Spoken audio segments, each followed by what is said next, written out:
Hello and good evening everyone. शुभ संध्या, शुभ संध्या। How are you all? So आज के इस लेक्चर में हम लोग डिस्कस करने वाले हैं discharging of a capacitor with the help of a resistor. Last class में जैसे हमने कैपेसिटर की चार्जिंग डिस्कस की थी, उसी तरह से आज के लेक्चर में हम लोग डिस्कस करने वाले हैं कैपेसिटर की डिस्चार्जिंग। राइट? अब तुम सोचोगे कि यार कैपेसिटर को अगर डिस्चार्ज ही करना था तो यार चार्ज क्यों किया? डिस्चार्ज करने के लिए, है ना। पहले उसको चार्ज किया तभी तो यार डिस्चार्ज होगा। जो पहले से डिस्चार्ज है यार उसको क्या डिस्चार्ज करेगा? ठीक है, तो देखो फंडा ऐसा है कि जैसे मान लो अपने पास एक चार्ज कैपेसिटर है। Suppose we are having a charge capacitor. पहले हम डिस्चार्जिंग डिस्कस कर रहे हैं in the absence of any resistor. क्या? Discharging in the absence of any resistor. पहले हम लोग डिस्चार्जिंग डिस्कस करेंगे in the absence of any resistor. जैसे मान ले we are having a charge capacitor. एक साहब अपने पास चार्ज कैपेसिटर है, इसकी दोनों प्लेट्स को पकड़ और डायरेक्टली ज्वाइन करा दे with the help of an ideal conducting wire whose resistance is absolutely zero. मान ले अपने पास कोई चार्ज कैपेसिटर है और उस चार्ज कैपेसिटर के दोनों प्लेट्स को डायरेक्टली कनेक्ट करा दे with the help of an ideal conducting wire. एक आइडियल कंडक्टिंग वायर का दोस्त रेजिस्टेंस कितना होता है? जीरो, है ना। स्विच लगा हुआ है तो यार आप जैसे ही स्विच क्लोज कराओगे, as soon as the switch is close, capacitor gets spontaneously discharged. एक झटके में इसकी डिस्चार्जिंग हो जाती है, समय नहीं लगता है। खड़ाक ऐसा है। इसकी पॉजिटिव प्लेट से चार्ज उठेगा, पूरा का पूरा वो चार्ज इसकी नेगेटिव प्लेट पे चढ़ जाएगा। ध्यान सुनना, यहां पे प्लस क्यू था, क्यू का पूरा क्यू उड़ गया। क्यू था, क्यू चला गया तो कितना बचा यार? जीरो। इस पे माइनस क्यू था, यहां से पूरा प्लस क्यू आ गया तो minus Q plus Q no Q, मतलब जीरो क्यू। ये कहानी है, समझ पा रहे हो तुम लोग? और यार ये जो प्रोसेस होती है ना, इस प्रोसेस को होने में समय नहीं लगता, एक झटके में हो जाता है, खटैक ऐसा है। तुमने यार इधर स्विच क्लोज किया, कैपेसिटर गेट स्पॉन्टेनियसली डिस्चार्ज। ये जो प्रोसेस है it's very rapid process, very fast process. क्यों? क्योंकि यहाँ पे चार्ज के फ्लो को कोई रेजिस्टेंस ऑफर नहीं है, उसके रास्ते में हर्डल्स नहीं है, ऑब्स्टेकल्स नहीं है। ठीक है, ऐसा है। तो पूरा का पूरा उठा और पूरा का पूरा बैठ गया। तुम लोग चाहो तो we can also prove this mathematically. ठीक है, कि यार हमें कैसे पता चले कि इस कैपेसिटर का चार्ज फाइनली जीरो होगा या नहीं होगा, है ना। तो देखो सब लोग ध्यान सुनना, इधर देख। तुम अगर चाहो you can also prove this mathematically. अपने को यार पता नहीं है कि चार्ज बचेगा कि नहीं बचेगा, तो हमें पता नहीं है प्लस क्यू है माइनस क्यू है ना। मान लिया let's say charge Q remaining है। हम लोग प्रूव कर देंगे ये जो चार्ज क्यू है वो जीरो है। कुछ नहीं, इधर देख, केवीएल घुमा रहा हूँ।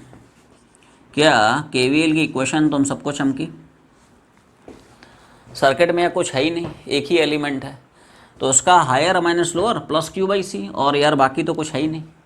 And that should be zero. Sum of potential difference across all the elements in the closed loop of circuit, it is always zero. तो उसका क्यू बाई सी और इधर तो कुछ है ही नहीं, and that should be zero. तो क्या यहाँ से यार हम लोग प्रूव कर ले गए मैथमेटिकली कि कैपेसिटर पे फाइनली जो चार्ज रिमेनिंग रहेगा इट इज जीरो। तो कैपेसिटर की डिस्चार्जिंग होती है लेकिन उसमें समय नहीं लगता है। तो यहां पे कैपेसिटर बिकम्स डिस्चार्ज्ड कैसे? स्पॉन्टेनियसली, एक झटके में मोमेंटरली डिस्चार्ज हो जाता है। तो ये तो हो गई यार कैपेसिटर की discharging in the absence of any resistor. अब हम इसी कैपेसिटर को डिस्चार्ज कराने की कोशिश करते हैं, but with the help of some external resistance, है ना।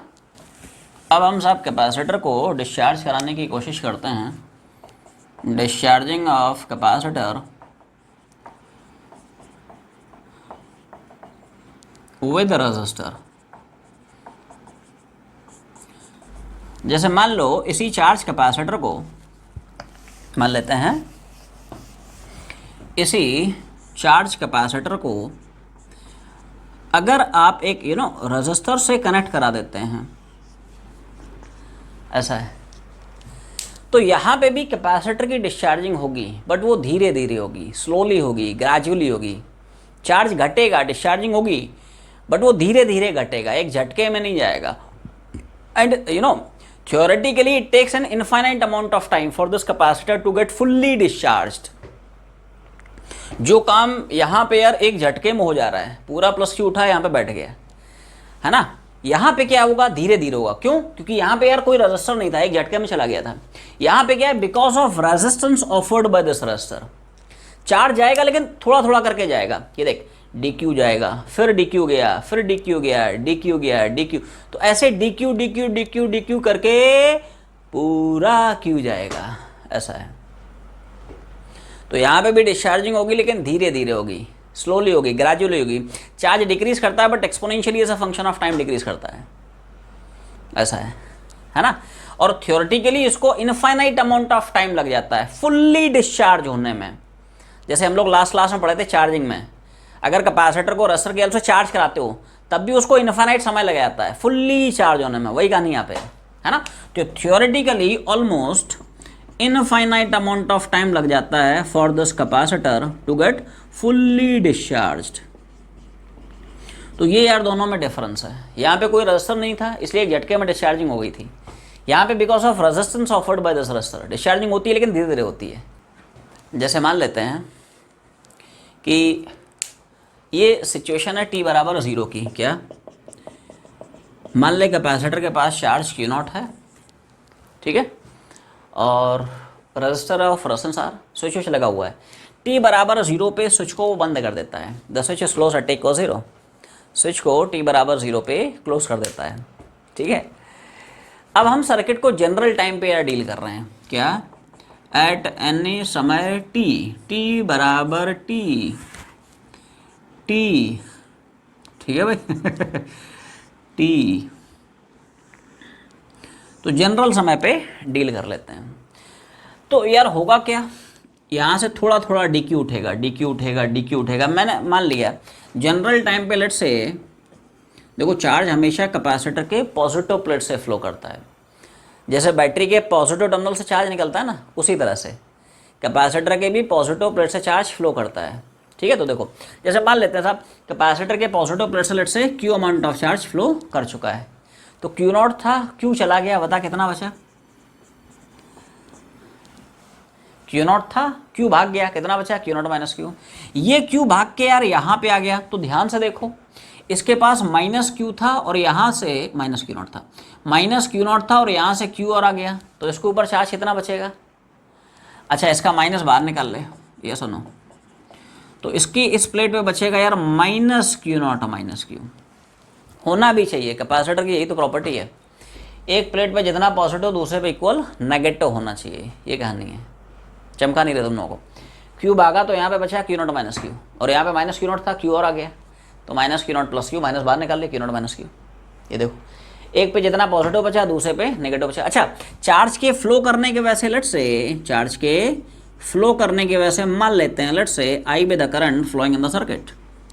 जनरल टाइम पे KVL घुमा रहा हूँ, समझ लें, बाद में छापें। क्या? ये t = 0 पे सर्किट था, है ना, ये जनरल टाइम पे सर्किट है ना। मैं KVL घुमा रहा हूँ using KVL in the loop at any general समय t, है ना। जनरल टाइम पे KVL घुमा रहा हूँ, बहुत सिंपल सा है ना। देखो क्या KVL की तुम लोगों को इक्वेशन चमकी रही, आवाज़ नहीं आई? इसका lower minus higher minus I R, इसका higher minus lower plus Q/C। Q मतलब देख जनरल टाइम का रखेगा, Q0 में चिपका देना। ये जो Q0 है वो तो यार इनिशियल चार्ज था, है ना, t = 0 पे। ये सर्किट t = 0 पे है। जनरल टाइम पे तो उस पर चार्ज कितना बचा? Q0 - Q। तो जनरल टाइम पे घुमा रहा है KVL। तो इसका lower minus higher minus I R, इसका higher minus lower plus Q/C। Q मतलब जनरल टाइम का Q रखेगा, which is Q0 - Q and this should be 0।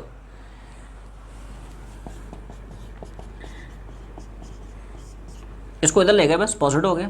तो यहाँ से क्या करंट की वैल्यू आ गई अपने पास Q naught minus Q upon, इतना क्लियर है। आर को बस इधर चिपका दिया, Q naught minus Q upon R C, clear है, ऐसा है। अब यहाँ पे सब लोग थोड़ा सा ध्यान दें भाई, जब आप करंट की बात करते हो तो current d by D t of Q लिखोगे, d by D t of Q naught लिखोगे, या d by D t of Q naught minus Q लिखोगे, सोच के बोल विच ऑप्शन इज करेक्ट। तो हमेशा ध्यान रखें जो करंट होता है it is defined as rate of change of that charge which flows in the circuit. उस चार्ज का डी बाई डी टी होता है जो सर्किट में सर्कुलेट होता है, उस चार्ज का डी बाई डी टी नहीं होता है जो कि कैपेसिटर पे रहता है। क्योंकि यहाँ पे है ना 3 क्यू है, एक क्यू नॉट है, क्यू है, क्यू नॉट माइनस क्यू है। तो यार करंट किस क्यू का डी बाई डी टी होगा? उस क्यू का डी बाई डी टी होगा जो सर्किट में सर्कुलेट करता है। ये छोटे छोटे बंडे हैं, है ना, बड़े बड़े सवाल में काम आएंगे। तो फंडा समझिएगा, देख आई की वैल्यू यहाँ पे लिखेगा D by D t of वो चार्ज जो सर्किट में घूम रहा है। और सर्किट में यार घूमने वाला कौन है? सर्किट में सबसे ज़्यादा कौन घूमता है? सर्किट में यार क्यू ही तो घूमता है ना। इस कैपेसिटर की पॉजिटिव प्लेट से कितना भाग रहा है चार्ज? क्यू। तो उस चार्ज का डी बाई डी टी जो कि सर्किट में घूम रहा है which is Q Q Q Q, है ना, ऐसा है। तो ये छोटे छोटे फंडे ध्यान रखें, है ना। तो आई की वैल्यू यहीं पे चिपका दे, तो इसी में आई की जगह D Q by D T चिपका दे, तो ये तो आई की जगह D Q by D T Q naught minus. तो देखो अब बिल्कुल सिमिलर कहानी है जैसे हम लोग चार्जिंग में देखे थे ना, इंटीग्रेट करके निकालना पड़ेगा, वैसे ही यहाँ पे भी है। तो साहब क्यू के टर्म्स आप एक साइड कर लें और बाकी टर्म्स दूसरी साइड कर लें और उसके बाद शुरू हो जाएं। क्या नहीं, D Q upon Q naught minus Q नीचे आ गया, और ये डी टी आर सी ऐसा है। आर सी कॉन्स्टेंट है, दोनों साइड से इंटीग्रेशन करा दिया है, ठीक है। लिमिट घुमा रहा हूँ, दिमाग लगाएं। क्या तुम लोगों को लिमिट चमकी? आवाज़ नहीं गई। टी बराबर 0 पे देख, स्मॉल क्यू यहाँ पे है क्या? Small Q is that charge which has phloem through the capacitor. तो टी बराबर 0 पे कैपेसिटर से कोई भी चार्ज नहीं भागा था। टी बराबर 0 पे charge phloem through the capacitor वो 0, और जनरल टाइम टी पे मान ले Q with the charge which has phloem through the capacitor. तो 0 पे 0 और टी टाइम बाद क्यू चार्ज भाग गया, ठीक है। फिजिक्स का काम यहाँ पे खत्म होता है। अब तुम्हारा जो फेवरेट सब्जेक्ट है ना उसका काम शुरू होता है, राइट।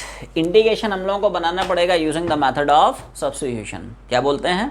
तुम्हारे बाएं हाथ के बाएं उंगली के बाएं पोर्शन का खेल है, मतलब बहुत आसान है तुम्हारे लिए। इंटीग्रेशन तुम लोगों का है ना फेवरेट टॉपिक ठीक है। तो देखो ऐसा है, इंटीग्रेशन क्या करना पड़ेगा? नीचे वाली पार्टी को कुछ सब्स्टिट्यूट कर लेते हैं। तो सब पकड़ लिया है कुछ, क्यू नॉट माइनस क्यू बराबर एक्स, ठीक है। पूरी इक्वेशन को एक्स के रेस्पेक्ट में डिफरेंशिएट कराएंगे। किसके रेस्पेक्ट में? समझ पा रहे हो? एक्स का with respect to X differentiation 1।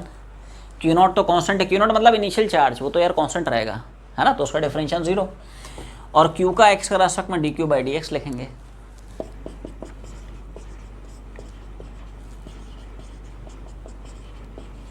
तो ये माइनस इधर आ गया, डी एक्स इधर आ गया। अब पूरी इंटीग्रेशन को x की फॉर्म में ले आएंगे, q as a function of x, d Q as a function of d X. समझ में आ रहा है? तो क्या इंटीग्रेशन तुम्हें इस फॉर्म में कन्वर्ट होता हुआ दिख रहा है? मतलब दिख तो रहा है, समझ में भी आ रहा है। क्यू नॉट माइनस क्यू की जगह x चिपका दिया और डी क्यू की जगह माइनस डी एक्स, तो माइनस आ गया डी एक्स, है ना। अब ये स्टैंडर्ड फॉर्म बन गई भाई। तो 1/x का x का रेस्पेक्ट में ln x, ठीक है। x जो अज्यूम किया था वापस से चिपका दे। x की वैल्यू जो हमने अज्यूम की थी ना वापस से छाप दे। तो minus ln of x was Q naught minus Q. तो इस फंक्शन का जो इंटीग्रेशन हुआ वो ये हुआ, and this method is called as integration using substitution. अब इसके आगे की कहानी सुने, इसके आगे का जो प्रोसेस है, ठीक है।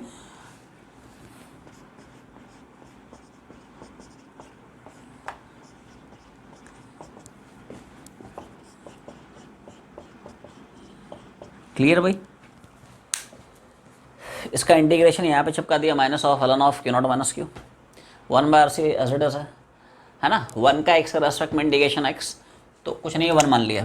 तो 1 का यार टी के रेस्पेक्ट में इंटीग्रेशन कितना होगा, टी, लिमिट लिमिट चिपका दे।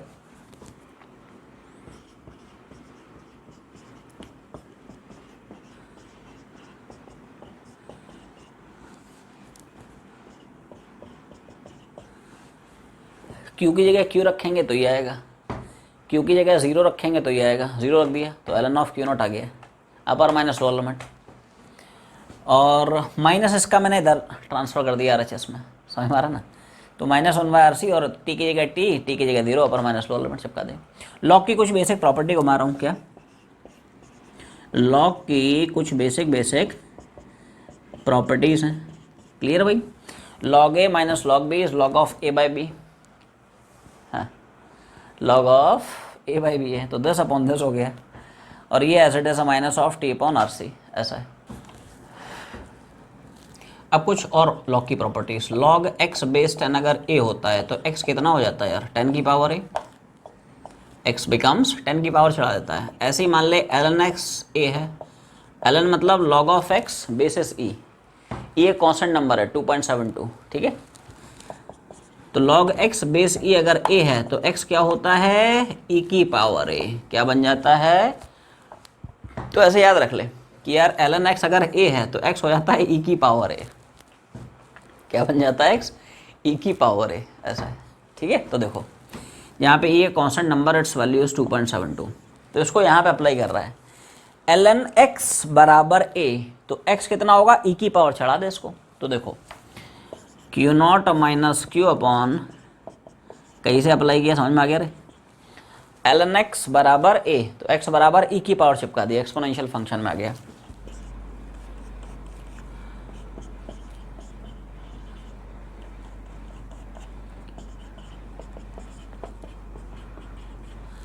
Q naught upon Q not 1 हो जाएगा, और इधर क्यू अपॉन क्यू नॉट है, और इधर तो खैर जो भी है ना। क्या किया समझ में, अल्टी पल्टी मार दिया है, इसको इधर ले गए तो पॉजिटिव हो गया, और इसको इधर लाया तो नेगेटिव हो गया, ठीक है। बस आ गया थोड़ा सा, बस ऑलमोस्ट आ ही गया।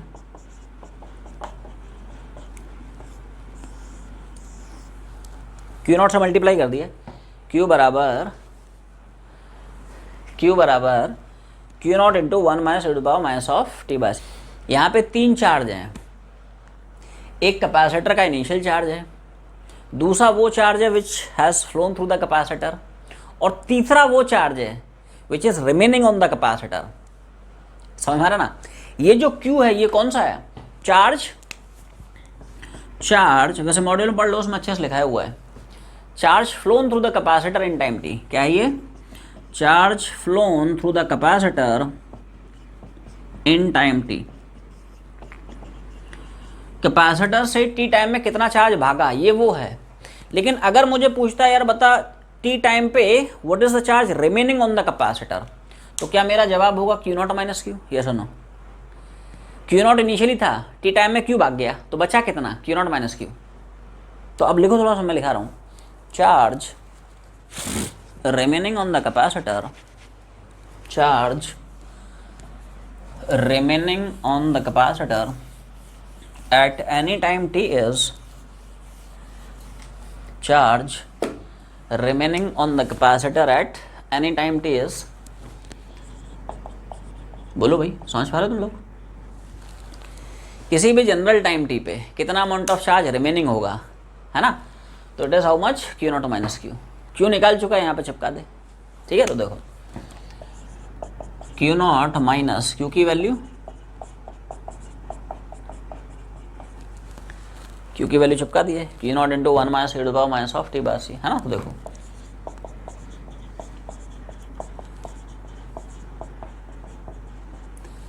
ये माइनस क्यू नॉट हो गया, ये माइनस माइनस प्लस हो जाएगा।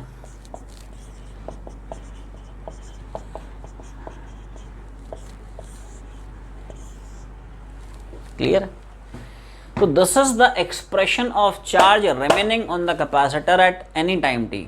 और ये वो एक्सप्रेशन, ये याद नहीं रखना है, ये वो एक्सप्रेशन है which you guys need to remember. ये यार अपने को जीवन में याद रखना है, ठीक है, ये वो फार्मूला है जिसको अपने को याद रखना है। बिना देख के बोल फार्मूला, जनरल टाइम पे what is the charge remaining on the capacitor, Q naught into -t/c। ठीक है, छप जाना चाहिए, मतलब है ना, क्लास के बाद छुट्टी के बाद जाओ तो यार है ना, फार्मूला जो है तुम्हारे दिमाग में छपा होना चाहिए। 3 चार्जेस हैं, कौन कौन से? एक है क्यू नॉट, एक है क्यू और एक है कैपिटल क्यू। इनके मतलब क्या क्या है वो लिखा दिए एक बार, है ना, जस्ट गो थ्रू इट, एक बार रीडिंग मार ले तो डिफरेंस समझे यहाँ पे, है ना, कोई कन्फ्यूजन नहीं। क्यू नॉट मतलब कैपेसिटर का इनिशियल चार्ज है, t बराबर 0 का चार्ज है। क्यू मतलब चार्ज फ्लोन, स्मॉल क्यू क्या है? Charge phloem through the capacitor at any time t। और ये कैपिटल क्यू क्या है? This is a charge remaining on the capacitor at any time t which is Q naught minus Q. तीनों charge में difference समझ में आ गया? छोटा क्यू, बड़ा क्यू, क्यू नॉट, है ना, डिफरेंस समझ में आ गया? छोटा क्यू, बड़ा क्यू, क्यू नॉट मतलब इनिशियल चार्ज, स्मॉल क्यू मतलब charge phloem the capacitor, charge phloem through capacitor at any time t। Capital Q ये तुम्हें याद रखना है, this is the charge remaining on the capacitor at any time t। अब अगर इसको थोड़ा सा अच्छे से लिखो, ये जो एक्सप्रेशन है थोड़ा सा अच्छे से लिखते हैं, Q बराबर क्यू नॉट, नीचे ले आए तो पावर पॉजिटिव हो जाएगा। ध्यान से देखो, क्या समय के बढ़ने से कैपेसिटर पे जो चार्ज रिमेनिंग है घटता हुआ दिख रहा है? टाइम बढ़ाएगा तो डिनोमिनेटर बढ़ेगा, over value charge remaining on the capacitor will decrease. ये सुनो, समझ में आ रहा है? छापते चल। तो समय के बढ़ने से चार्ज की वैल्यू घट रही है, इसी का तो मतलब है क्या? This is called as discharging of capacitor. घट रहा है ना कैपेसिटर चार्ज, मतलब वो डिस्चार्ज कर रहा है धीरे धीरे, ऐसा है।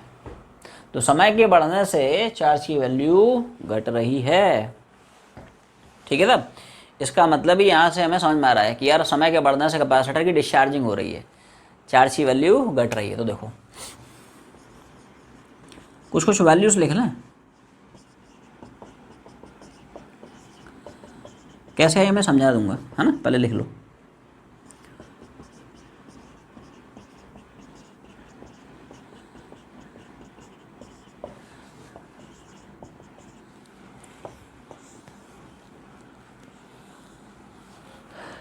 अब ये वैल्यूज़ यार आई कहाँ से? इनिशियली, है ना, स्टेडी स्टेट वैल्यूज़। तो आओ थोड़ा सा देख लिया जाए। ये रहा charge in the capacitor as a function of time, Q बराबर क्यू नॉट अपॉन e की पावर, ठीक है भाई। जनरल टाइम पे चार्ज रिमेनिंग इतना है, क्यू बराबर, है ना, ऐसा है। जैसे मान ले इनिशियली t बराबर 0 पे देखना है तो कुछ नहीं करना है, इसी इक्वेशन में t की वैल्यू 0 चिपका दे। क्या करेंगे? t की वैल्यू 0 छाप दे। तो t 0 छापोगे तो यार कितना आएगा? 0/RC मतलब 0 हो जाएगा, e की पावर 0 मतलब 1। तो यार आ गया ना q की वैल्यू क्यू नॉट, और वो तो हमें पता ही था। t बराबर 0 पे इनिशियली कैपेसिटर चार्ज कितना था? क्यू नॉट, वो तो पता ही है, वो जस्टिफाई भी हो रहा है। और स्टडी स्टेट में निकालना है। स्टडी स्टेट मतलब after very very long time, when t tends to approximately infinity, बहुत समय बाद, है ना, हजारों हजार साल बाद ठीक है, ऐसा बहुत समय बाद, ठीक है। तो स्टडी स्टेट में अगर निकालना है, क्या कहना चाहते हो? देखो इसी में अगर t की वैल्यू इन्फिनिटी डालेगा तो इन्फिनिटी मतलब बहुत बड़ा है, infinity upon RC almost infinity आएगा, और e की पावर इन्फिनिटी यार ऑलमोस्ट इन्फिनिटी हो जाएगा ना भाई। e मतलब 2.72, तो इसका पावर इन्फिनिटी मतलब ऑलमोस्ट इन्फिनिटी मतलब वेरी लार्ज, और 1 बाई इन्फिनिटी 0। तो स्टडी स्टेट में कैपेसिटर खाली हो गया, डिस्चार्ज हो गया। क्लियर? तो पहले इतना छाप। तो देख अब इसके आगे की जो पिक्चर है सब लोग थोड़ा ध्यान देना। तुम अगर कंपेयर करने की कोशिश करते हो कि discharging of capacitor without using resistor, discharging of capacitor with the help of some resistor, इनमें है ना क्या क्या डिफरेंसेस हैं। तो देख जैसे हमने देखा था कि अगर कैपेसिटर को आप डिस्चार्ज कराने की कोशिश करते हो विदाउट यूजिंग एनी रजिस्टर तो वो स्पॉन्टेनियसली खाली हो जाता है। इधर तुमने स्विच क्लोज किया, उधर हो गया, कैपेसिटर फुल्ली डिस्चार्ज हो गया। लेकिन यहाँ पे कैपेसिटर का चार्ज क्यू नॉट से 0 होने में यार कितना समय लग रहा है? इनफाइनाइट समय लग रहा है। मतलब प्रैक्टिकली देखा जाए तो यार कभी भी नहीं होगा वो, है ना। मतलब जैसे तुमने एक कैपेसिटर लिया है, चार्ज किया और उसको एक रजिस्टर से कनेक्ट करके छोड़ दिया, अब तुम साइड में बैठ गए इंतज़ार में कि यार ये कब खाली होगा, कब कंप्लीटली डिस्चार्ज होगा तो सदियां बीत जाएंगी, है ना, हंड्रेड्स ऑफ, है ना, thousands of, millions of, billions of, trillions year बाद ठीक है, प्रैक्टिकली देखा जाए तो वो कभी होगा नहीं, but theoretically it takes an infinite amount of time for this capacitor to get fully discharge. ये दोनों केस में डिफरेंस है। वहां पे जो काम तुरंत हो जाता है, यहाँ पे उसको होने में बहुत समय लग जाता है, ऐसा है। तो कैपेसिटर को फुल्ली डिस्चार्ज होने में, है ना, कितना समय लगता है यार? इनफाइनाइट समय लगता है। तो एक छोटा सा ग्राफ आया, बोलो भाई, ग्राफ तुम लोग खींच सकते हो रे? देखो उसमें दो चार्ज हैं, एक तो वो चार्ज है जो कि, है ना, जनरल टाइम पे कैपेसिटर से फ्लो किया है, और दूसरा वो चार्ज है जो जनरल टाइम पे कैपेसिटर पे बचा है, ऐसा है। तो हम जो है जो चार्ज प्लॉट कर रहे हैं वो charge remaining on the capacitor है, जिसको हम कैपिटल क्यू से डिनोट करते हैं, हुज एक्सप्रेशन इज दिस। तो we want to plot this charge, not this small Q. जो चार्ज भागा है उसको नहीं प्लॉट कर रहे हैं, जो चार्ज बचा है कैपेसिटर पे, charge remaining on the capacitor as a function of time. तो यार t बराबर 0 पे इनिशियल चार्ज कितना था? Q naught. तो ग्राफ यहाँ से शुरू होगा, t बराबर 0 पे चार्ज कितना था? Q not. और समय बढ़ने से क्या चार्ज घट रहा है? डिस्चार्ज हो रहा है ना। और स्टेडी स्टेट में क्या 0 हो गया? तो क्या ग्राफ तुम्हें ये चमका? कैसे खींचा मैंने? t बराबर 0 पे मैक्सिमम था, फिर समय के बढ़ने से घट रहा है, ये देख समय के बढ़ने से घट रहा है, और इन्फिनिटी पे शहीद हो गया। अब तुम बोलोगे यार कि ऐसे क्यों बनाया, ऐसे क्यों नहीं बनाया, या ऐसे क्यों नहीं बनाया? तो वो डिपेंड करेगा स्लोप पे। स्लोप निकाल के देख ले, you will get a decreasing slope, इसलिए ग्राफ की शेप ऐसी है। समझा है ना? बाद में छापना। देखो charge remaining on the capacitor, यही तो पढ़ रहे हो, क्यू बराबर Q naught e to power जो भी है ना। तो देखो, तो इस ग्राफ का यार स्लोप क्या होगा? dq by dt। y versus x graph का slope dy by dx, q versus t का dq बाई dt। तो dq बाई dt मतलब you have to differentiate this function with respect to time. Chain rule घुमा रहा हूँ ना, chain rule of differentiation से। क्या तुम लोगों को ये बात चमकी? क्या तुम लोग जाग रहे हो? चमका नहीं रहे? देख क्यू नॉट तो ऐसे ही कांस्टेंट है, छोड़ दो इसको, है ना। अब इस फंक्शन का डिफरेंशिएशन कैसे किया है, तो वो सब लोग ध्यान सुनना। e की पावर x का यार डिफरेंशिएशन क्या होता है? e की पावर x, तो e की पावर t का t के रेस्पेक्ट में e की पावर t। तो देखो पहले फंक्शन को डिफरेंशिएट करा ले, assuming the function to be standard function. यहाँ पे मान ले t होता, तो e की पावर t का t के रेस्पेक्ट में e की पावर t, तो e की power minus T by R C का e की power minus T by R C. तो पहले हम फंक्शन को डिफरेंशिएट कर रहे हैं, just assuming the function to be standard function, ठीक है। e की पावर t का e की पावर t, e की power minus T by R C का e की power minus T by R C. Clear है? मल्टीप्लाई करना है, मल्टीप्लाई करना है t की जगह जो वैल्यू है उसके डिफरेंशिएशन से। क्या? t की जगह जो भी क्वांटिटी है उससे नहीं, उसके डिफरेंशिएशन से। तो t की जगह क्या है? It is minus T by R C. तो बता minus T by R C का डिफरेंशिएशन क्या होगा? नहीं, minus 1 by R C constant है, और टी का टी के रेस्पेक्ट में 1 हो जाएगा। तो कितना? तो वो थोड़ा डायरेक्ट हो गया रे, ये देखो डायरेक्ट हो गया। e की पावर टी का e की पावर टी, तो e power minus T by R C, e power minus T by R C. Multiply करा दे t की जगह ये जो वैल्यू उसका डिफरेंशिएशन से। t की जगह क्या लिखा है? Minus of T by R C, तो उसका डिफरेंशिएशन कितना होगा? Minus 1 by R C as it is, T का टी के रेस्पेक्ट में 1, तो कितना हो जाएगा? Minus 1 by R C. खैर ये सब कांस्टेंट टर्म्स हैं यार, इससे अपने को कोई मतलब नहीं होना चाहिए, अपने को सिर्फ टाइम से मतलब है, ठीक है। Time is very important, very precious. तो ये मैं नीचे ले गया, है ना, और समय तो यार पता है बढ़ता जा रहा है, तो समय बढ़ेगा तो डिनोमिनेटर बढ़ेगा, तो ओवरऑल वैल्यू जो स्लोप है क्या घटता हुआ तुम्हें देख रहा है? ये सुनो, समय बढ़ रहा है तो ये वैल्यू बढ़ रही है, लेकिन ओवरऑल वैल्यू स्लोप क्या है? घट रहा है। स्लोप घट रहा है, टेन थीटा घट रहा है, थीटा घट रहा है। थीटा डिक्रीज होने की वजह से ग्राफ की तुम्हें शक्ल ऐसी दिख रही है। थीटा इंक्रीजिंग होता, ग्राफ का shape it would be like this. Theta constant रहता है, it would be like this, straight line होता। बट थीटा घट रहा है, देख घट रहा है, घट रहा है, घट रहा है, घट रहा है, जीरो को टेंड कर रहा है। और ध्यान रखें कोई पैराबोला नहीं बनाया यार, ये क्या है? एक्सपोनेंशियल ग्राफ है। कैसा कर्व है? Exponential curve. ध्यान से देखो ना, Q और T में कैसी रिलेशनशिप है? e की पावर माइनस एक्स का फंक्शन है। ये ग्राफ जो खींचा है ना, e की पावर माइनस एक्स का ग्राफ है, समझ में आ रहा ना? e की पावर माइनस एक्स का ग्राफ है, क्लियर है? तो ऐसा ना सोचना पैराबोला है, ये सब शेप देखो याद रखने पड़ेंगे। जैसे charging of capacitor with the help of resistor में क्यूटी ग्राफ कैसा, डिस्चार्जिंग वाले में है ना क्यूटी, तो ये शेप अपने को याद रखना है ना। Current flowing in the circuit as a function of time is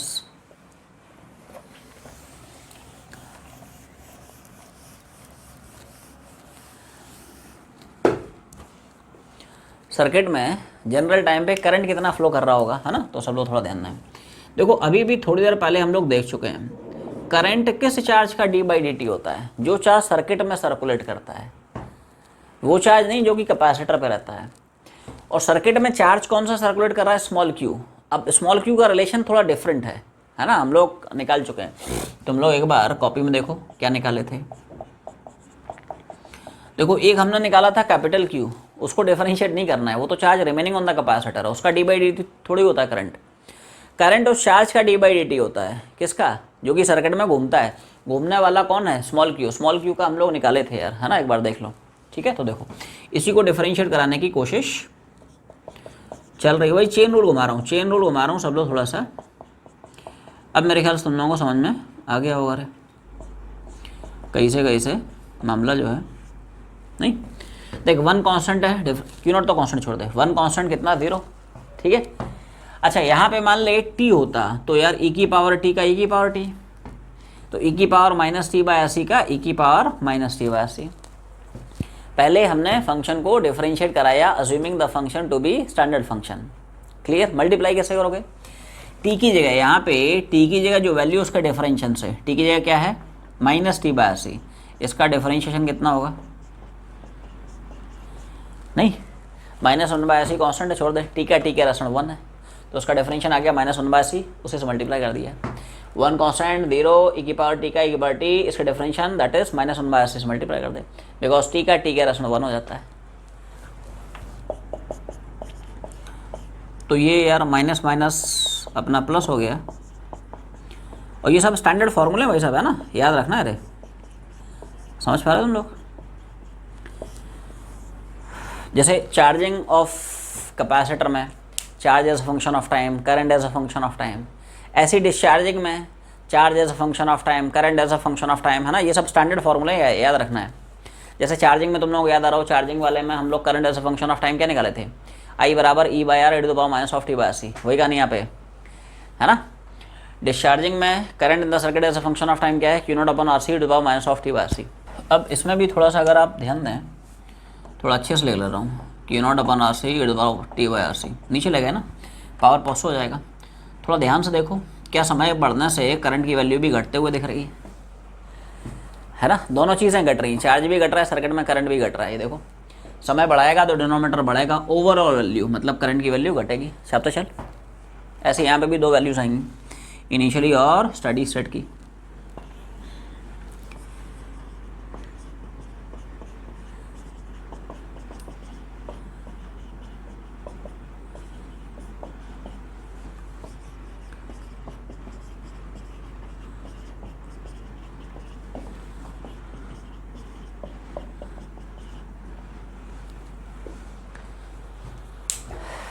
clear हुई। तो वैल्यूज़ क्या क्या हैं, कैसे कैसे, है ना, आ रही, थोड़ा सा ध्यान दो।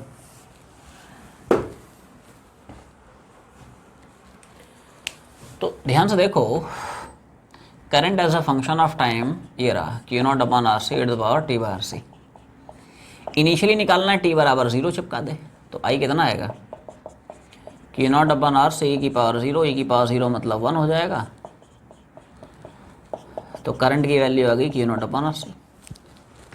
मैक्सिमम करंट है Q0/RC। स्टेडी स्टेट मतलब after very very long time, तो कुछ नहीं, टी की वैल्यू इन्फिनिटी चिपका दे। तो इसी में टी की जगह इन्फिनिटी चिपकाओगे तो इन्फिनिटी अपॉन RC, इन्फिनिटी मतलब बहुत बड़ा है, very large upon RC, almost very large, है ना। और ई क्या है 2.72, तो ई की पावर इन्फिनिटी मतलब 2.72 पावर इन्फिनिटी, तो ऑलमोस्ट इन्फिनिटी हो जाएगा। और 1/इन्फिनिटी 0 हो जाएगा, तो स्टडी स्टेट में करंट कितना हो गया, 0। क्लियर। जैसे हम लोग QT ग्राफ पढ़े हैं उसी तरह से IT आया, current flowing in the circuit versus time graph. तो यार t बराबर 0 पे करंट क्या है, मैक्सिमम कितना, Q naught by R C. तो इनिशियली करंट मैक्सिमम है, it's value is Q naught upon R C. Graph यहाँ से स्टार्ट करेगा अपना, है ना। t बराबर 0 पे करंट की वैल्यू मैक्सिमम है, ठीक है। कितनी मैक्सिमम है, Q naught upon R C. फिर समय बढ़ने से करंट घट रहा है, समय बढ़ने से करंट घट रहा है। स्टडी स्टेट में कितना हो गया, 0। तो समय बढ़ने से करंट घट रहा है, स्टडी स्टेट में 0। समझ आ गया ग्राफ कैसे खींचा है, समय बढ़ने से घटा रहा है और स्टडी स्टेट में 0 हो गया आईटी ग्राफ। अब फिर से सवाल वही कि यार ऐसे क्यों आया, ऐसे क्यों नहीं आया। स्लोप खींच के देख सकते हो, है ना। देखो करंट का तुम्हारे सामने ग्राफ क्या है, मतलब रिलेशन क्या है, Q naught by R C to power minus of T bar C. I T graph का स्लोप क्या लिखोगे, D I by T, D I by D T. Clear है। तो उसको अगर आप डिफरेंशिएट कराएंगे, चेन रूल घुमा रहा हूँ,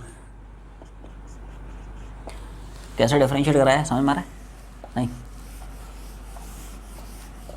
देखो e की पावर t होता तो e की पावर t, अभी t की जगह जो वैल्यू है इसके डिफरेंशिएशन से मल्टीप्लाई करा दिया है। तो t की जगह क्या, माइनस सी बाय सी, इसका डिफरेंशिएशन क्या होगा, तो ये माइनस 1 बाय आर सी और t का डिफरेंशिएशन t के रेस्पेक्ट में इट इज़ 1। क्लियर है। तो माइनस आर सी, टी का टी के रेस्पेक्ट में 1, तो ये हो जाएगा माइनस आर सी। उससे खैर अपने को मतलब नहीं होना चाहिए, अपने को यार सिर्फ फ़र्क पड़ता है ना, टाइम से। स्लोप जो है टाइम के हिसाब से किस तरह से वेरी कर रहा है ना। तो देखो इसको मैं नीचे ले गया, तो नीचे ले जाओगे पावर पॉजिटिव हो जाएगा, है ना। तो ध्यान से देखें, क्या यार समय के बढ़ने से स्लोप तुम्हें घटता हुआ दिख रहा है, तो समय बढ़ाएगा तो डिनोमिनेटर बढ़ेगा, overall value slope will decrease. Slope घटेगा तो टेन थीटा घटेगा, थीटा घटेगा, और थीटा घटेगा यार तभी तो शेप ऐसी दिख रही है। देखो थीटा घट रहा है, घट रहा है, घट रहा है, 0। थीटा बढ़ते हुए जाता, ग्राफ की shape would be like this. Theta constant होता, graph would be a straight line, है ना। तो this the reason behind shape of this curve. अब यहाँ पे थोड़ा सा अगर आप ध्यान से नोटिस करें तो जैसे जनरली यहाँ पे पूछ सकता है कि बता यार जनरल टाइम पे पोटेंशियल ड्रॉप अक्रॉस, है ना, कैपेसिटर कितना है। जनरल टाइम पे बता वोल्टेज अक्रॉस रेजिस्टर कितना है। तो थोड़ा सा लिखते चला, P D across capacitor as a function of time is, लिखो क्या है, P D across capacitor as a function of time.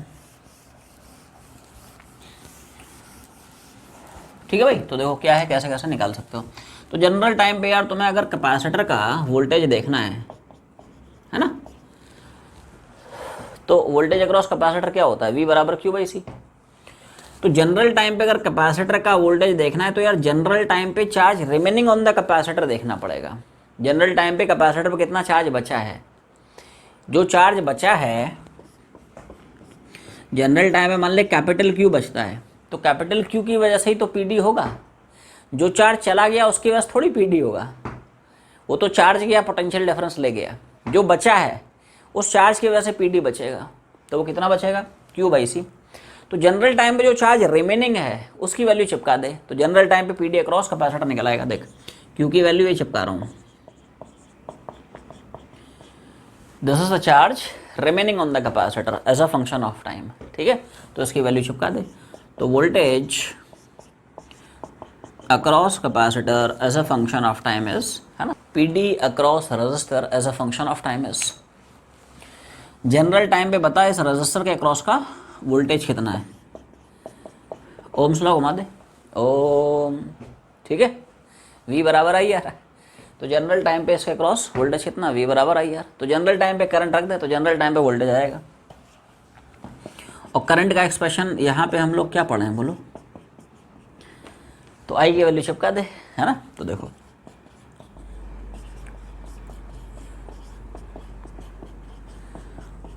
I की वैल्यू चिपका दिया और इंटू R, तो R उड़ जाएगा। यहाँ से voltage across resistor, voltage across resistor क्या भाई, voltage across resistor as a function of time कितना निकल आएगा। ठीक है, कि जनरल टाइम पे जितना वोल्टेज कैपेसिटर का आ रहा है, क्या यार उसी टाइम पे उतना ही वोल्टेज रजिस्टर का आ रहा है? ध्यान से देखो, जनरल टाइम पे जितना इसके क्रॉस का वोल्टेज है, ये देख, क्या जनरल टाइम पे उतना ही इसके क्रॉस का भी वोल्टेज है? ऐसा क्यों आ रहा है? As they are connected in parallel. ध्यान से देखो, ये दोनों के दोनों जो एलिमेंट्स हैं, क्या across this point and this point, अलग से मैं बना देता हूँ, ऐसे तुम लोगों को समझ में नहीं आएगा। ध्यान से देखो, क्या अक्रॉस ए एंड बी, क्या दोनों एलिमेंट तुम्हें पैरेलल में देख रहे हैं कि नहीं? ये सुनो, जिन दो पॉइंट्स के क्रॉस ये, उन्हीं दो पॉइंट्स के क्रॉस ये भी, तो पैरेलल में ही तो यार वोल्टेज सेम होता है। तो ये जो तुम्हें रिलेशन मज़ेदार सा मिल रहा है कि यार वी आर और वी सी बराबर हैं, वो इसलिए मिल रहा है because both are connected in parallel.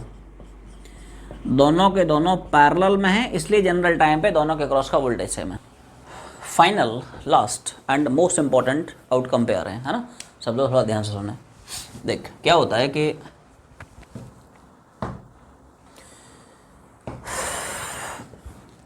पहले दोनों की वैल्यू तुम लोगों के सामने लिख देता हूँ, चार्ज की और, है ना, करंट की।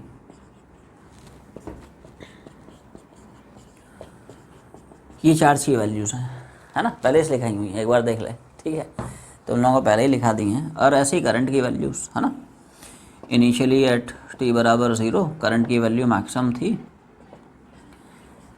और in the steady state t बराबर इन्फिनिटी पे करंट निपट गया था। ये एक्चुअली में चार्ज की वैल्यू और ये करंट की वैल्यूज़, थोड़ा ध्यान से ऑब्जर्व करें दोनों वैल्यूज़ को, देख पा रहे हो? चार्ज और करंट दोनों की सिमिलर वैल्यूज़ हैं यार। t बराबर 0 पे देखो तो कैपेसिटर पे चार्ज मैक्सिमम, t बराबर 0 पे देखो सर्किट में करंट मैक्सिमम। अब स्टडी स्टेट में आए, देखा ना यार चार्ज बचा ना इसमें कुछ करंट बचा। इनिशियली दोनों थे, चार्ज भी था और करंट भी थी, मैक्सिमम थे। स्टडी स्टेट में आए, देखा दोनों गायब। कौन है? कौन ले गया? समझ आ रहा है? वो कौन है जो दोनों को ले गया? कहाँ गए दोनों? क्या कर रहे हैं? समझ मारा ना? t बराबर 0 पे यार चार्ज भी था करंट भी था। स्टडी स्टेट में आए, देखा ना चार्ज बचा ना करंट बचा, ना ये बचा ना वो बचा। कहाँ चला गया भाई? अरे डिस्चार्ज हो गया बचेगा थोड़ी भाई समझ में आ रहा ना? ये जो रजिस्टर बैठा है, सारा काम इसने खराब कर दिया है। ये खा गया है, खा गया पूरा। मतलब स्टेडी स्टेट में पूरी की पूरी प्रोसेस में, राइट फ्रॉम t बराबर 0 टू t बराबर इन्फिनिटी, इस कैपेसिटर के इलेक्ट्रिक फील्ड में जो भी इलेक्ट्रोस्टैटिक एनर्जी स्टोर थी, it is completely lost as heat through this resistor. भाई हमें पता है ना कि अगर आप रजिस्टर को यार करंट दे रहे हो तो रजिस्टर के पास एनर्जी स्टोर करने का कुछ मीडियम होता नहीं है, वो हमेशा एनर्जी को लॉस कराता है एज हीट, है ना? तो यहाँ से क्या है, थोड़ा थोड़ा चार्ज करके जा रहा है, तो कैपेसिटर तो डिस्चार्ज हो ही रहा है। अच्छा, इसमें भी जो करंट आ रहा है ये कोई एनर्जी स्टोर थोड़ी कराता है, इसको जो एनर्जी दे रहा है वो तो कंप्लीटली लॉस है एज हीट, ऐसा है। इसलिए इस पूरे के पूरी प्रोसेस में, राइट फ्रॉम t बराबर 0 टू t बराबर infinity, in the whole process of discharging of capacitor, capacitor के इलेक्ट्रिक फील्ड में जो भी इनिशियल इलेक्ट्रोस्टैटिक एनर्जी स्टोर रही होगी, completely loss as heat through this resistor. इसलिए तुम्हें स्टडी स्टेट में ना कैपेसिटर का चार्ज देख रहा है, ना ही रजिस्टर में करंट देख रहा है। तो ये खा गया है, सारी एनर्जी जो है खा गया है, ऐसा है। तो अगर तुम्हें यार पूछा जाए सवाल में कि बता in the whole process, right from t बराबर 0 से t बराबर इन्फिनिटी, कितनी अमाउंट ऑफ एनर्जी लॉस हुई है, या सर्किट में कितनी अमाउंट ऑफ हीट जनरेट हुई है, it is same as initial electrostatic energy stored in this capacitor. क्या? अमाउंट ऑफ एनर्जी लॉस्ट और amount of heat generated, it is same as energy stored in the capacitor. और बता, capacitor के पास अगर initial charge Q0 था तो capacitor के electric field में इनिशियली कितनी amount of electrostatic energy stored थी, आवाज नहीं आई। कैपेसिटर में एनर्जी स्टोर के हम लोग 3 फॉर्मूले पढ़े हैं, Q2/2C, half CV2, half GV।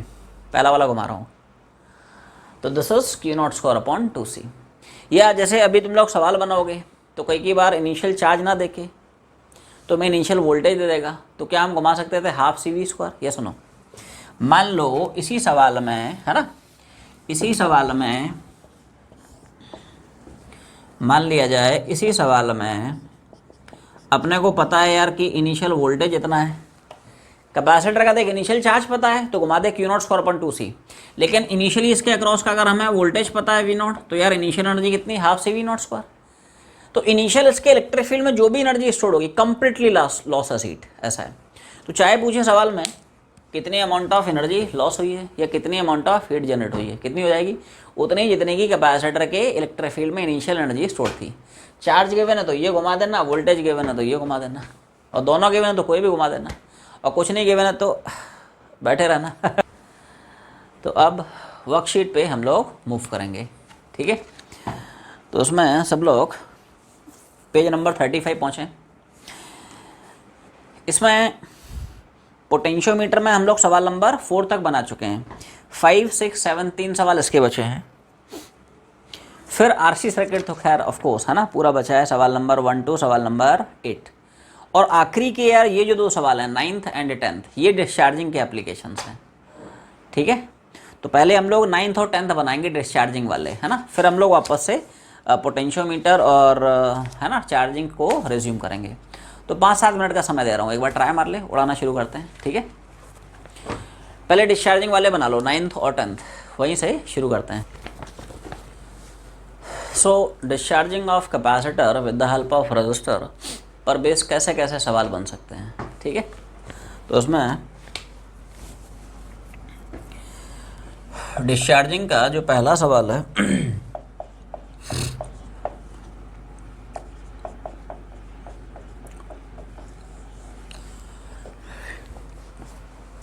बन रहा है,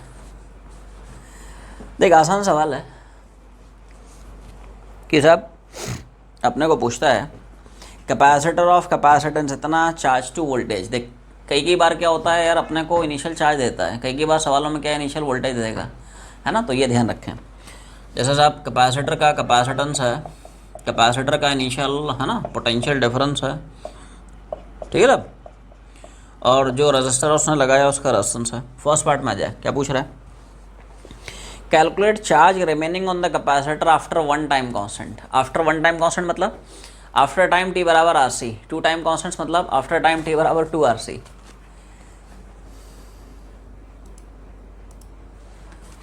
है ना। तो देख 1 टाइम कांस्टेंट के बाद charge remaining on the capacitor, तो charge remaining on the capacitor का यार हम लोग क्या फॉर्मूला पढ़े हैं, और कब पूछ रहा है, आफ्टर 1 टाइम कांस्टेंट मतलब आफ्टर टाइम t बराबर, आफ्टर अ टाइम t बराबर RC, 2 टाइम कांस्टेंट के बाद चार्ज मतलब आफ्टर टाइम t बराबर 2 RC एंड सो ऑन, है ना। तो देखो टाइम की वैल्यू चिपका दे, you will get corresponding charge, t की वैल्यू RC चिपका दी है ना। तो देखो अच्छा Q0 यार हमें पता नहीं है, तो Q बराबर CV घुमा दे, ये सुनो, कैपेसिटर का चार्ज, कैपेसिटर का कैपेसिटेंस, कैपेसिटर का voltage, they are related by this. Initial charge ना देके इनिशियल वोल्टेज के बिना, तो यार इनिशियल वोल्टेज V0 होगा तो इनिशियल चार्ज CV0, क्या दिक्कत है ना। तो देखो Q0 की जगह CV0 चिपका दे, क्लियर है, इसको मैं नीचे ले गया तो C हो गया कैपेसिटेंस, वोल्टेज हो गया।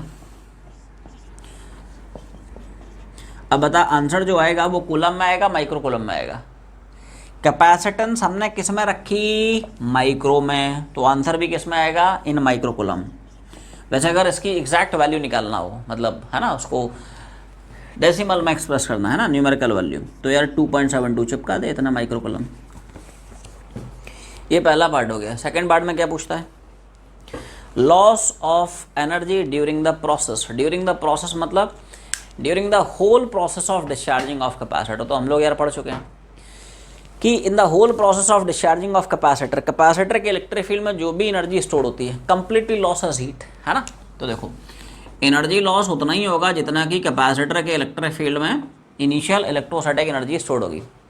अगर चार्ज गिवन होता तो हम लोग घुमा देते Q naught square by 2c, but हमें क्या गिवन है वोल्टेज, तो half C V naught square, क्या दिक्कत है ना। तो देखो हाफ, अब ये प्रॉपर है ना, प्रॉपर यूनिट में रख रहा हूँ रे, माइक्रो था मैंने फैराड में कन्वर्ट कर लिया, पोटेंशियल तो खैर वोल्ट में ही गिवन है, ठीक है ना।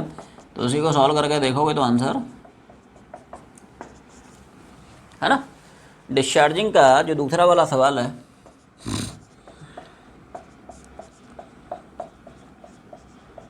बोलो भाई बना है क्या। तो सवाल में सब बोलता है कि एक रजिस्टर है ऑफ रेजिस्टेंस 10 ओम, ठीक है ना, इसको कनेक्ट कर रहा है एक कैपेसिटर ऑफ कैपेसिटेंस 0.1 फैराड, और उसका यार इनिशियल वोल्टेज, जनरली सवालों में ना इनिशियल वोल्टेज ही देता है, चार्ज नहीं देता है, तो याद रखना पड़ेगा है ना, क्यू नॉट बराबर सी वी नॉट, ठीक है। पहले पार्ट में आ जाए, क्या पूछ रहा है, चार्ज ऑन द कैपेसिटर कब, टी बराबर 2 सेकंड पे। तो चार्ज ऑन द कैपेसिटर मतलब charge remaining on the capacitor, है ना। देखो charge remaining on the capacitor as a function of time, यार यही तो होता है, और क्यू नॉट नहीं गिवन है तो सी वी नॉट चिपका दे, है ना। तो देखो अब ये सारी की सारी वैल्यूज गिवन है, इनको छापते चल। तो सी मतलब हो गया कितना 0.1, वी नॉट कितना हो गया, वी नॉट हो गया 20, और डिवाइड बाय कब पूछ रहा है, टी बराबर 2 पे, है ना। तो ई की पावर है, इसको नीचे ले गया, पॉजिटिव हो गया, टाइम हो गया 2, आर हो गया 10 और सी हो गया 0.1, ठीक है भाई। तो बोलो कितना आएगा, तो क्यू बराबर आएगा, क्लियर, ये 10 इंटू 0.1 मतलब 1 हो जाएगा, और 2/1 यार वही हो जाएगा, है ना। तो दिस इज 2/e²। या अगर इसकी वैल्यू निकालनी है डेसिमल में, है ना, तो इसको चिपका दे, और ये प्रॉपर कूलम में आएगा, क्योंकि यहाँ पे कैपेसिटेंस किस में रखा है उसने, फैराड में, तो charge will be in columns, mu से नहीं आएगा, है ना, कूलम आएगा।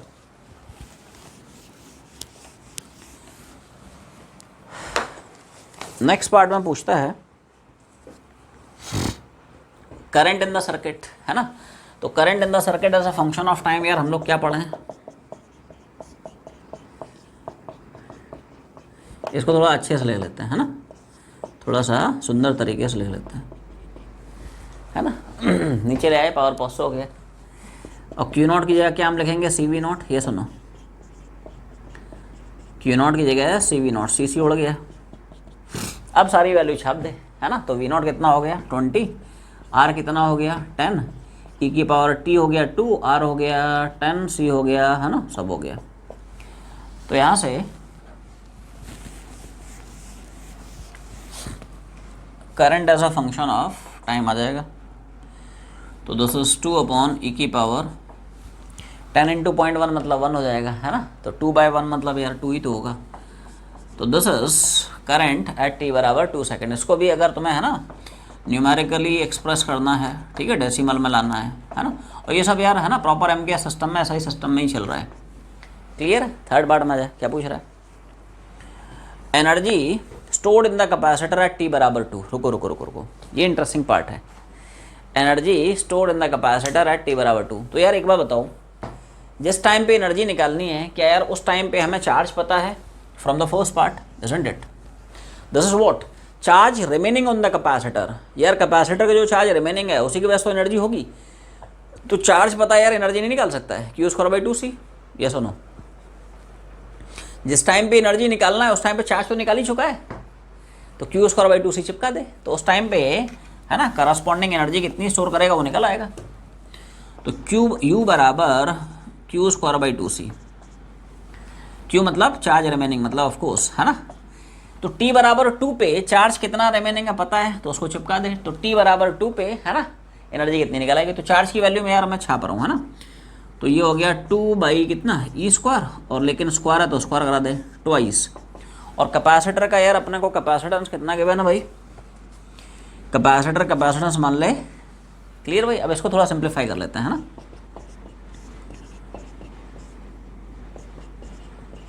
क्लियर, ये नीचे 0.2 हो गया, 2 का स्क्वायर मतलब 4, और इधर पार पार मल्टीप्लाई हो जाएंगे, 2 इंटू 2 4, है ना। तो देखो ये कितना हो जाएगा,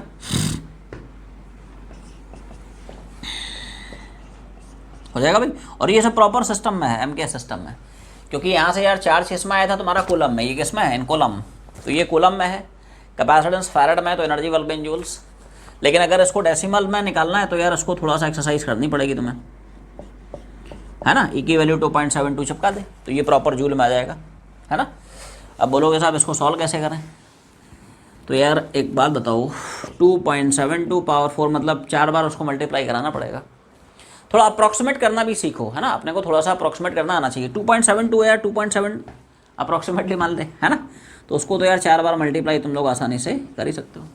10 इंटू 10 और फिर 10 इंटू 10 और फिर 10 इंटू 10 मतलब जो भी है ना, अप्रॉक्सीमेट करके निकाल ले तो एग्जैक्ट, है ना, डेसिमल में आंसर कितना वो निकल आएगा। So this is all we have for discharging of capacitor with the help of resistor, ठीक है।